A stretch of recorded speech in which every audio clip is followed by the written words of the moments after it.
voilà arrivé à Monument de Vallée. Il y a des panneaux qui disent attention chaleur. Ce qui m'inquiète, c'est que j'ai vraiment aucun réseau là. Donc mode ingénieur activé. Il n'y a pas mon essence. Je risque de niquer le moteur. Ça sent le paix. C'est encore la merde. J'ai pas la moindre idée d'où je vais. Et ça fait 1h30 que je suis perdu. Ce qui est dur, c'est que j'ai vraiment plus d'eau. J'ai plus de batterie en plus. Je suis arrivé à bout là. Regardez le réveil de dingue que j'ai. Bon bah nuit un peu compliquée parce que dès que je me tournais j'avais mal au bras. Je me suis pas raté quand même. Hein. Allez, je vais à Antelope Canyon là. À tout à l'heure.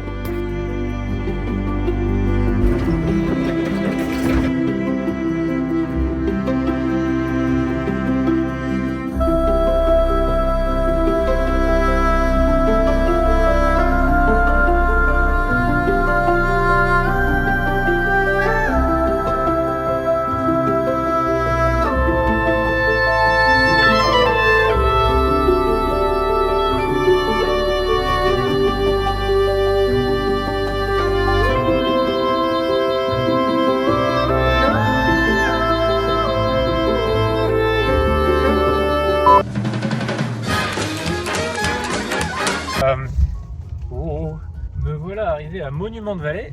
En fait, il y a une route, sauf que à l'entrée, il y a marqué attention, c'est que pour les 4x4. Et alors, quand il y a marqué que c'est que pour les 4x4 aux États-Unis, il faut quand même se méfier, quoi. J'ai regardé sur cette route-là, j'ai vu qu'il y avait une laguna qui revenait. Alors, je me suis dit, s'il y a une laguna qui passe, moi, avec mon SUV, ça va pouvoir passer. C'est une route tout à fait intéressante. Hein. Oh, voilà. Oh là là. Oh là là. Oh putain, ça remue, ça remue.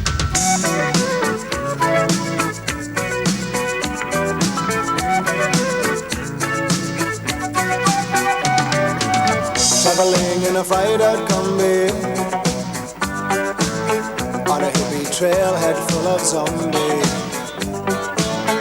I met a strange lady, she made me nervous. She took me in and gave me breakfast. And she said, do you come from a land down under? Where women go. Ma bagnole va être tellement crade. Et voilà, et sur la gauche, on a ce genre de petite vue très sympatoche. Voilà, là je viens de sortir de la route. C'est une route qui bouge beaucoup, hein, donc là j'ai quand même un tassement de vertèbres qui est assez excellent. Mais ma foi, ma petite titine là, la tante Bertha, elle y arrive bien, donc je suis content. Regardez-moi cet engin, magnifique. Je vais vous montrer un peu la vue, mais c'est vraiment super impressionnant. Franchement, avec la titine là, ma bagnole, je l'aime. Hein. Tout ça n'aurait pas été possible sans elle. C'est grand. C'est une vraie montagne, quoi. Ça va faire au moins 100-200 mètres de haut, hein, je pense. Hein. C'est très grand, quoi. Ça rend pas bien à la caméra. Celui-là, là-bas, là, c'est une montagne, quoi. Là, c'est plus haut qu'une tour Eiffel. Hein. Je suis en français, je compare à des tours Eiffel. Les fameux 3 rochers. Monument de Vallée, ça c'est fait. Checklist. Mon bras il fait mal, mais j'ai l'impression que ça guérit déjà un peu. J'ai réussi à lever le bras tout à l'heure sans que ça me fasse trop mal. Oh putain, j'ai levé le bras et j'ai pas mal. La fameuse vue des 3 rochers, toujours aussi populaire. Later. Bon bah je viens de voir le plus gros Instagram versus la réalité de ma vie. Sur la route qui mène à Monument de Vallée, il y a une photo célèbre qui vient du film Forrest Gump. J'ai couru pendant 3 ans, 2 mois, 14 jours et 16 heures. C'est toujours une vue où il n'y a personne, il n'y a pas de voiture. T'as éventuellement un mec qui pose au milieu de la route en mode contemplation, tu vois. Et en fait, il y a des gens de partout sur le bord de la route. Il y a un groupe de gens là. En fait, les gens se garent et t'as un ralentissement au milieu de l'autoroute parce qu'ils savent qu'à cet endroit-là, il y a des pecnos qui se foutent au milieu de la route pour prendre leurs photos, tu vois. C'est très drôle, quoi. T'es en train de rouler à 130 et là, il y a marqué ralentissement, arrêt Forrest Gump. Et là, tu vois, t'as une bande de ploucs au milieu de la route, voilà, qui prennent leurs photos. Et t'as les bagnoles qui essaient de passer. Ça n'a aucun sens, quoi. Voici la maison d'un Navarro. Enfin, je crois en français on dit Navarro, en anglais on dit Navarro. C'est fait avec de la boue séchée. Aussi sur des truelles, ça nous fait des briques. À ce point-là. En vrai c'est sympa, hein. Il y a du bois, ça a l'air bien isolé, il y a une petite cheminée. Manque les fenêtres, il manque des fenêtres. Bon, c'est vrai, j'ai besoin de mon petit confort d'Européen. Ah mais il y a en fait une petite ouverture, j'avais pas vu. Du coup quand il pleut dans la maison. C'est sympa.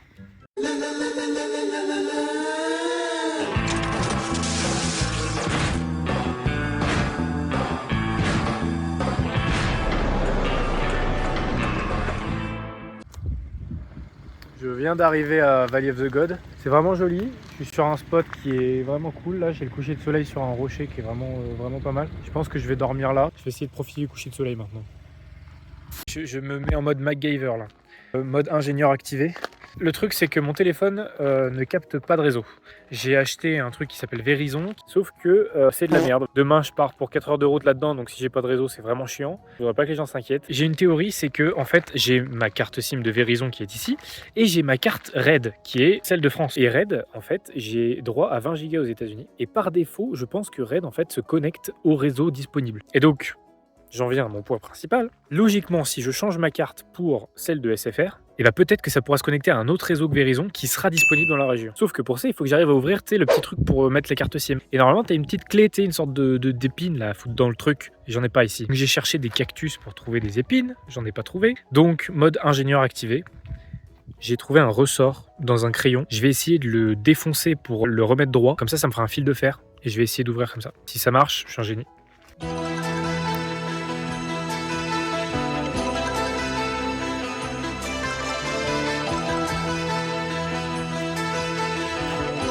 Pas mal. Résistance. Je l'ai. Ok, j'ai réussi à ouvrir mon truc. Tac.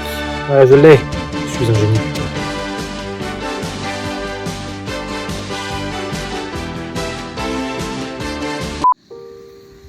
Je suis tout seul dans le désert. Je fais mon petit plat comme tous les soirs. J'ai un ciel, j'ai jamais vu ça. C'est le plus beau ciel que j'ai vu de toute ma vie. La Voie lactée, on la voit à l'œil nu, c'est extra. Extra. On voit rien quoi. Autour, il n'y a rien du tout. Il y a ma voiture qui brille là-bas au loin. Voilà. Bonjour. Bienvenue sur encore un nouveau jour dans le désert. J'ai fait des super photos nocturnes hier soir. C'était vraiment exceptionnel. Dites-vous, c'était une nuit sans lune. J'arrivais à voir le sol juste avec la lumière de la Voie lactée. C'était magique. Là, je viens de prendre ma douche à base de lingettes. Et j'ai un petit dilemme. Le truc, c'est que j'ai plus que la moitié de l'essence. Je suis censé finir la Valley of the God. Je suis censé partir jusqu'à Bridge National Park. Et je suis censé conduire et même redormir et après repartir. Et sur tout ce trajet-là, donc toute la journée aujourd'hui, je n'ai pas de station essence. C'est compliqué parce que là, si je tombe en rade, je suis à une journée de la station essence la plus proche.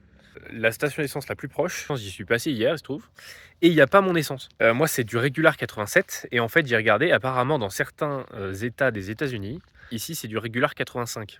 Je suis dans un état où ils font pas du 87, donc comment je fais? Soit j'y vais et je tente quand même, et je risque de niquer le moteur, soit je fais ma journée, j'espère que je tombe pas en rade d'essence, et je tombe sur une autre station d'essence à la fin de la journée qui aura du 87. Je tente. J'y vais en mode Walou.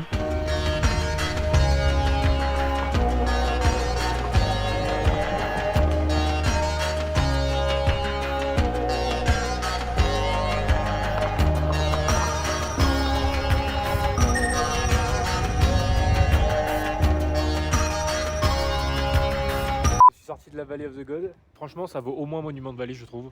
J'ai décidé de me lancer pour aller faire mon parcours prévu à la base. J'espère que j'aurai assez de fuel, sinon on va pousser, c'est pas grave. Je suis arrivé au Bridge Natural National Monument. C'est 9 miles, ça veut dire que même avec les sources qui me restent, normalement je peux le faire. Voilà, sur ce, bisous.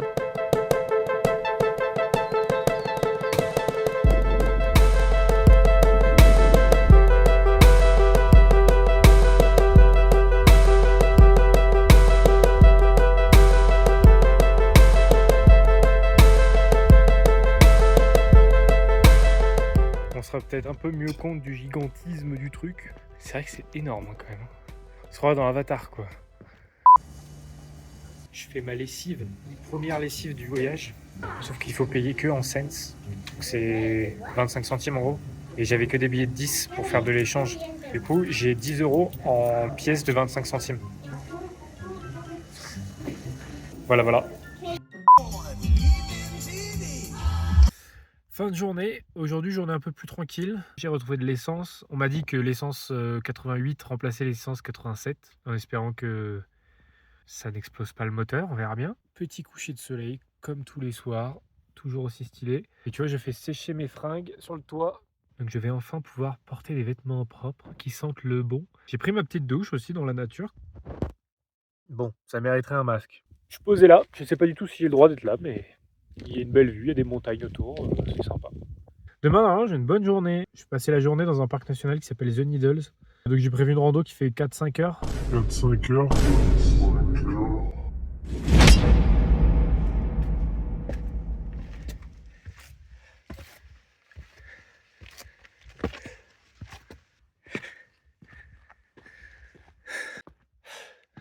Voilà, arrivé à The Needles. L'aiguille, enfin les aiguilles, autrement dit. En fait, je vois que des gens qui repartent. Genre les gens, ils finissent leur rando là. Et moi, j'arrive. Il y a des panneaux qui disent attention, chaleur. Je crois que j'étais un peu con. Donc je vais passer l'après-midi au Cap Placagnard à faire des randos. Les gens ils me regardent avec des yeux ronds. Donc bon, je vais tenter, puis au pire, je meurs desséché. Tu vois, j'étais en train de me dire, ça sent le paix, ça sent le prout, ça sent le paix foireux, vraiment là, ça sent la diarrhée coulante. Et en fait, apparemment, on peut avoir les fumées et les odeurs de Yellowstone, qui est donc un parc avec beaucoup de geysers, beaucoup d'activités, pas volcaniques, mais vous avez compris l'idée quoi. Mais parfois avec le vent, ça nous ramène l'odeur, et du coup là, ça sent le soufre.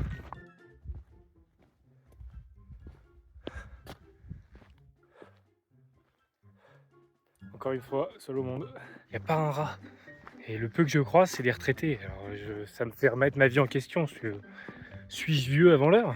Oui, la réponse est oui. J'utilise des expressions des années que je n'ai même pas connues, des années 70. Moi, quand j'étais petit, je regardais Albator, monsieur, et Goldorak. C'est ça la vie. On continue. C'est donc ça, The Needles. Ce sont des vallées, des plateaux, des canyons. C'est juste extraordinaire, quoi.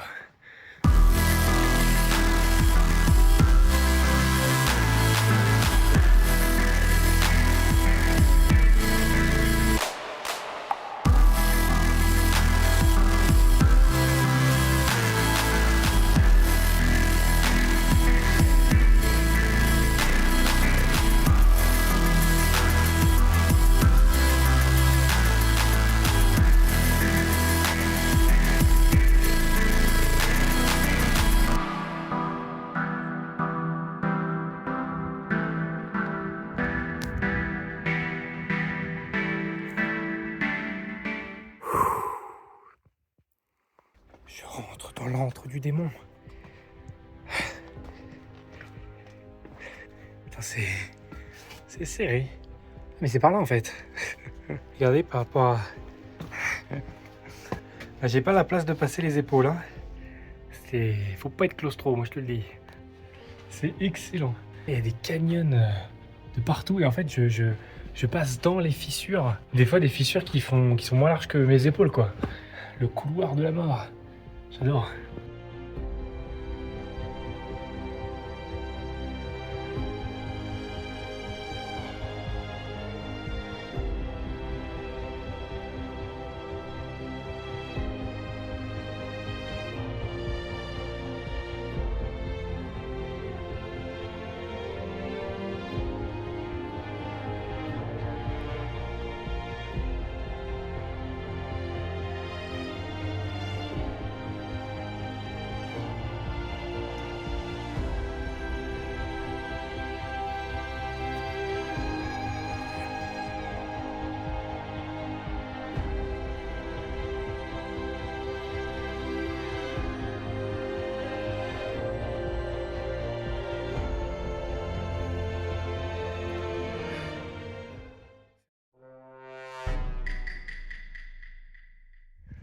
Bon, c'est encore la merde. En fait, les parcs nationaux américains, c'est volontairement des lieux qui sont vraiment laissés tels quels, quoi. À l'intérieur du parc, c'est très peu entretenu, donc en fait, il peut y avoir très vite un buisson qui s'est mis sur la route de la randonnée, un panneau qui est tombé, une tempête de sable qui fait qu'on voit plus les signes, enfin bref, tu vois. Je viens de sortir d'un des sentiers de randonnée, j'étais censé boucler sur un autre. Je me retrouve du coup à cette sortie, face à une sorte de désert, et il n'y a rien. Voilà, il n'y a pas de panneau. Donc je ne sais pas par où aller. Et il y a une sorte de rivière qui passe. Et donc je me dis, bon bah, faut suivre la rivière, c'est soit à droite, soit à gauche. Donc je suis la rivière. Au début, je vois quelques traces de pas, donc je me dis, let's go. Et là, je vois plus de traces de pas du tout. Et je ne vois pas de panneau. Et je ne vois rien en fait. Donc c'est la merde. Et là ça va faire peut-être 1h30 hein, que je marche. Sauf que la différence de la dernière fois, c'est que là j'ai pas de route quoi. Donc je sais pas où je vais. Mais pas du tout quoi. J'ai pas la moindre idée d'où je vais. Et là il y a le soleil qui commence à descendre, donc je suis vraiment dans la merde quoi. J'ai plus d'eau en plus. Et le truc c'est que ça fait 5 heures que je marche en m'éloignant du parking. Donc maintenant il faut que je rentre. Et clairement dans 5 heures il fera nuit quoi. Donc je passe serein là. J'ai une carte hein. Oui parce qu'il y a un truc que je vous ai pas dit.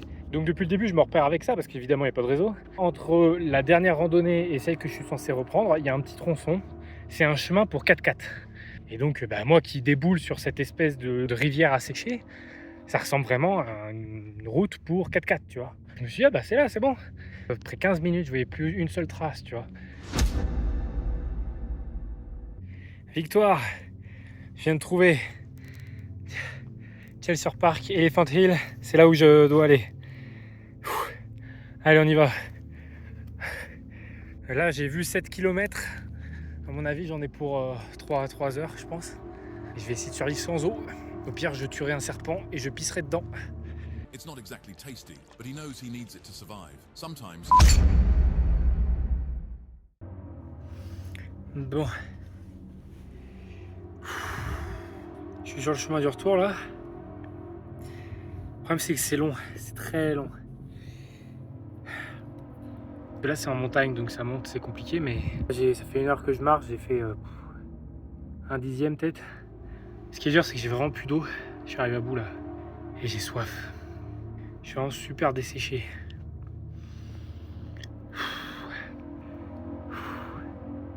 En plus j'ai le soleil qui tape sur la calebasse. Bon, j'y retourne. Les pauses ça fait juste perdre du temps. C'est mental.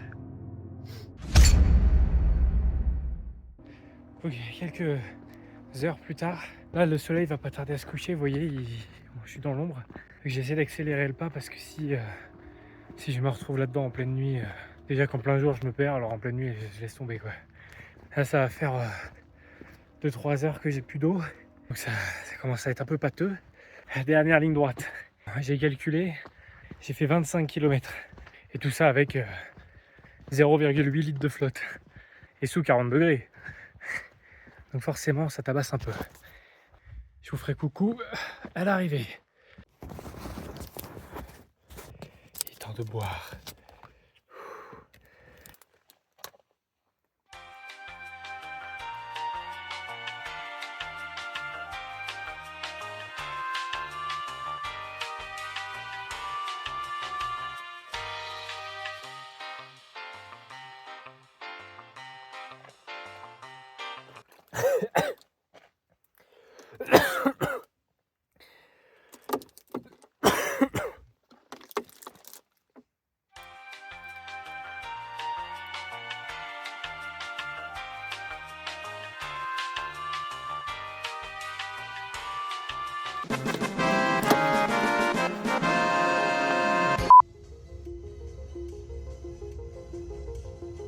Je cours.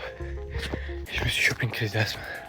Donc c'est un endroit qui est tenu secret volontairement. La tour du Mordor. Nous y sommes presque, monsieur Frodon. Est-ce que vous avez prévu d'avoir des arches dans Arch Canyon, s'il vous plaît? Il y a un gros carnivore qui est passé. C'est ultra impressionnant, un bruit de vache.